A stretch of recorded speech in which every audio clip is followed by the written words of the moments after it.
walk us through the process of Selection Sunday. How does this all work?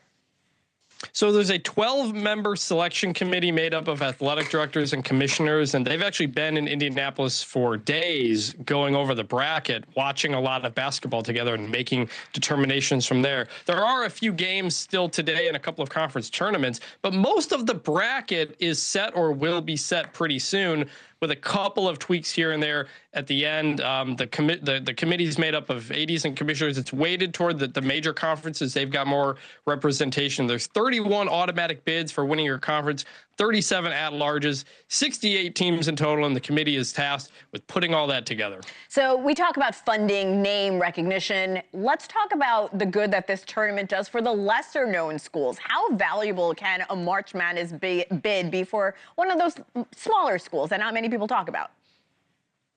Well, every game you play, your conference gets $2 million in what's called a unit. So the farther you go, the more money your conference gets, and the conference can distribute that money however it sees fit among the teams.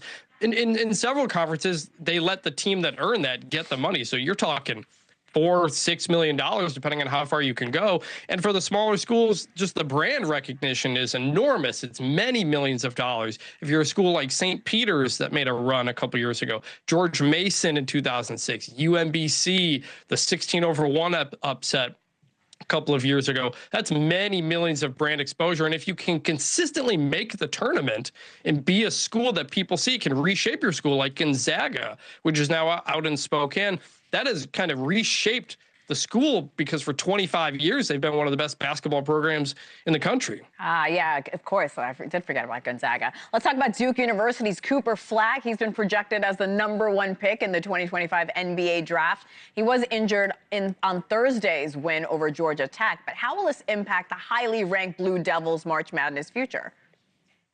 Yeah, Duke has been rolling over the last couple of months coming into this tournament, but Flagg rolled his ankle, sprained it a couple of days ago. The x-rays were negative.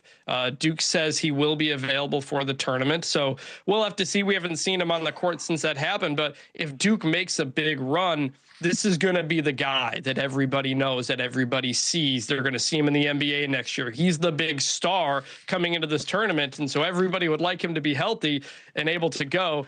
Duke says he will be, but we'll have to wait and see Thursday or Friday when they start. Yeah, we'll be watching. And every year, the NCAA is notorious for running point on tournament brackets with some unforeseen Cinderella stories. We love those stories. Florida Atlantic University's run a couple years back. This year, some sports analysts are leaning into the Drake Bulldogs as their top potential Cinderella pick.